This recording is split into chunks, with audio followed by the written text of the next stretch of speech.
A world on the brink of destruction.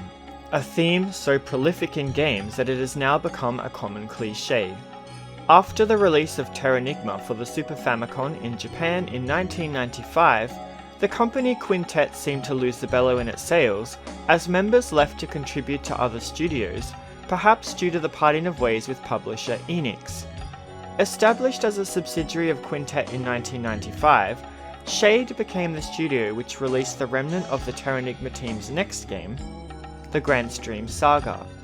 Released for the Sony PlayStation in Japan in 1997, the Granstream Saga saw a North American release in 1998, and a PAL territory release in 1999, published by THQ Incorporated in America, and Sony Computer Entertainment Europe in PAL regions respectively.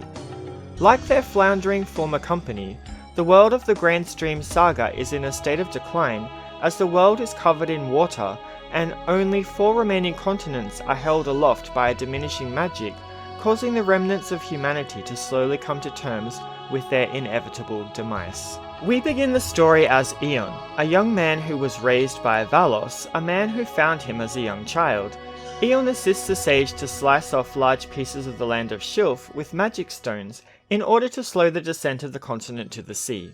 Unfortunately, the typical means of keeping the continent afloat has been lost, so the people of the land have resorted to drastic measures to stay alive. After a hard day's work, Eon and Valos return to their home to take a load off, thankfully not on each other's faces. Before Eon has the chance to make some tea, a man from the village of Arona enters in a panic. As a result of cutting off the land, one of the children of the village has gone missing, and it's up to Valos to find him because, of course, Eon is definitely not up to this task. After Valos tells Eon not to follow him, Eon disobeys and ends up in some ancient ruins that were revealed after the land was sliced off. Here, Eon touches some debris which causes a glint of light from a memento he's had since he was a child, that he wears up on his arm. Called the Scepter, it appears that this device can duplicate an item and restore it to its original form. Not long after this, Eon discovers that the only person that can save the sinking continents is a girl named Arcia, who is being kidnapped by the antagonists of the game, the Imperial Wizardry. After rescuing her, Eon and Arcia decide to join forces and find a way to lift the continents to save humanity from destruction. Joining them is Laramie, a loudmouth pirate who often acts based upon her emotions rather than rational thought, and a talking spirit beast. Together, they travel via the magical tower Heirloom in a bid to lift the 4 continents through Arcia's prayers and mystic lifting verses passed down by the wise men of the 4 continents. The Granstream Saga takes place in a world that mirrors themes of previous titles that Quintet had made, such as Soul Blazer, Illusion of Gaia, and Terranigma. One doesn't really need to squint to observe parallels between this game and the previously mentioned titles. For example, the restoration of a world at the brink of destruction and death and reincarnation are themes that are commonly explored to some extent in all of Quintet's games. The Granstream Saga is no different, what with many of the characters sacrificing themselves to progress the cause of our protagonist, and many religious motifs appearing around redemption and salvation. For example, part of the Aqua storyline revolves around the degeneration of religion and the formation of a separate sect that solely serves as a separationist agenda, cleaving the people of the land into 2 distinct factions. The game is played from a highly angled top-down perspective that I wasn't really a fan of. Whilst you can turn the camera manually in order to navigate the various areas, and nothing is ever truly obscured, it felt more like I was playing from the perspective of a pigeon attempting to find its next target to shit on. Though in battles this view is functional, enabling you to easily navigate each duel, as the camera locked to the back of Eon and moved along with him. Regardless, the camera made exploration difficult, as it could only be angled in one of 8 directions, and I often felt that if I changed the camera angle, I would become confused as to where I'd already been, as some of the locations that you must visit are like mazes. The Granstream Saga can be considered as an RPG, but only just. Whilst Eon gains levels throughout the course of the game, it's not by gathering experience. Rather, his personal experiences are what develops him and allows him to grow as a character, and therefore gain a level. By gaining a level, Eon will increase his base statistics and his HP pool. However, Eon's vitality is measured in both HP and LP. LP can only be acquired by finding power stones throughout the game, and can sometimes be gifted as a result of clearing an event. Where HP is a measure of Eon's health, LP constitutes a full HP gauge. The more LP Eon has, the longer he can last in battles, and in a dungeon. So it would be in your best interest to search every barrel or suspicious object, as these LP increasing items can be hidden in the oddest of locations. The other way to increase Eon's abilities is through equipping the appropriate equipment, which can also be found by similar means to the power stones, in barrels, chests, or the burnt out remnants of an armory. Which brings me to one thing that I feel I have to mention where it comes to how this game chose to advertise itself. If you happen to take a gander at the back cover of the game case, you may notice a modest boast that you can battle in real time using over 1,000 weapon combinations.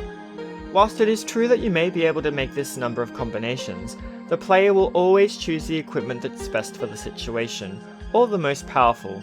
Therefore, a player will never see anywhere near the boasted number of weapon combinations, unless they felt like having a fashion show due to the equipment all displaying separately upon Eon's character model. Why would you wear equipment or weapons that have an inferior attack or defense statistic? Seriously, this isn't a fashion show, and if you treated it as such, Eon's brains will paint the wall before you can even say, "And remember, don't fuck it up." The battle system is very unique to this game, and I haven't really seen it used in this form since. As Eon navigates a dungeon, enemies may roam around too. If Eon comes into contact with any of these enemies, then his scepter will outfit him with the equipment that you have chosen for him to wield, and you are thrust into a one-on-one duel. In these duels, Eon can move forward and backward, as well as strafe to the side by pressing in either direction twice successively. He may also lunge forward and backward by pressing the D-pad twice in that direction.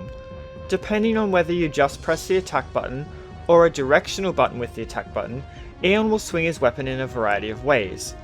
There are 3 weapon types that Eon can wield: axe, sword, and dagger. Axe is the strongest but most difficult to use, swords are balanced, and daggers are agile but weak. Additionally, as you gain more weapons throughout the game, Eon may learn special weapon techniques unique to each weapon type. If you are ever apt at playing Street Fighter, then maybe you'll be able to execute these special attacks effectively. Unfortunately, I was never good at that game. Let's just leave it at that. Magic also plays a large role in the Granstream Saga, providing a menagerie of flashy techniques and abilities. These are all tied to a limited MP pool, which can sometimes be replenished a little after defeating an enemy, or by using an item. MP is never refilled by staying at an inn or using a save crystal, unlike other RPGs. This means that you need to use your magic strategically, lest you find yourself unable to cast yourself out of a sticky situation. There are a few different enemy types, though some of them are just palette swapped versions that follow similar attack patterns to other enemies of the same genealogy. For example, all dragons have a breath attack, a spitting attack, will swipe at you with their claws when you get too close, and can heal the HP bar completely if you leave them alone for too long. If you are not a patient person, then sometimes the battles can be an exercise of frustration, as some enemies like to jump around everywhere, where others tend to block far more often than they should realistically be able to endure. I found that often an enemy got a cheap shot on me because I was too careless, trying to kill them quickly. Enemies can also use special techniques which are indicated by the sound the microwave makes when your dinner is ready, and a purple flash that you may see at your local Pride Parade. If you do not evade this, or prevent them from executing the attack, you will lose 1 full bar of health. Ouch! Now let's tackle the obvious elephant in the room. One thing that really stuck out to me upon playing this game was their artistic decision to not include face textures for any of the characters. Whilst the game is mostly played from a top-down perspective, in which you rarely get to see the characters' faces, in events, the camera pans down to give a better view of the interaction, and the kind of featureless faces you'd find on department store marionettes. I'm not sure if this was a choice made by the inexperience of the staff in rendering 3D, or if it was a story-related choice, which would touch on spoilers that I would rather avoid for now. In any case, it was a little unsettling to interact with other characters when they bore no facial expression. Even Final Fantasy VII, which the Granstream Saga managed to boot from the top sales position upon its release in Japan, gave their characters at least a mouth and a nose, and some eyes. Besides the absence of facial features on character models, graphically the game isn't that bad for its time. The characters are modelled okay, and the locations have some nice texturing. One of the things that I did love was that sometimes the characters' face portraits would display above their dialogue boxes. These portraits differed depending on the emotional inflection of the character speaking. I thought that this was a nice touch, considering that there were not really any other ways to see how the character was feeling at the time.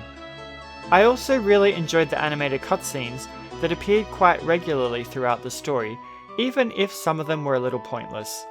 I really liked the lifting verse animations, especially the final one, which exhibits Arcea's conflicting emotions near the end of her journey. When looking into the music of this game, I came across the information that it was created by a few composers, one of which who was Tanaka Kohei. As I wasn't too sure who any of the composers were, or what other works they had developed, I looked into this further and discovered that Tanaka-san had also composed a complete soundtrack for Alandra, which has a great OST. Due in part to his contributions here, we are blessed with an orgasm of tracks that are both fitting for the situations that they appear in, and memorable long after you put the game down. In fact, some of the tracks I even listen to in my free time. Some tracks are even played by an orchestra, which is rare for games for the Sony PlayStation era. If I had to pick a favourite track, I would choose Pixum Town Troubled. Even though it's a version of the theme that plays when the continent is in a state of descent, the music is still very beautiful with what sounds like a pan flute, combined with an electronic synthesizer. To really appreciate the track, you'd need to listen to it on its full loop, so I'd encourage you to take a listen to it in your own time.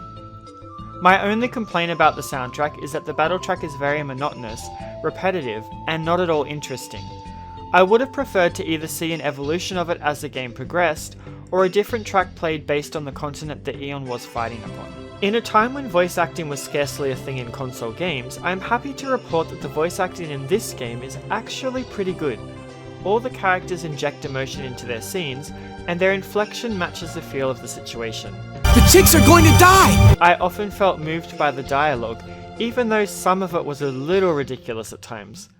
Most of the time, voice acting appears within the animated cutscenes, with the exception of the end of the game where a character delivers long monologues. On these occasions, I felt that we could have done without the voice acting.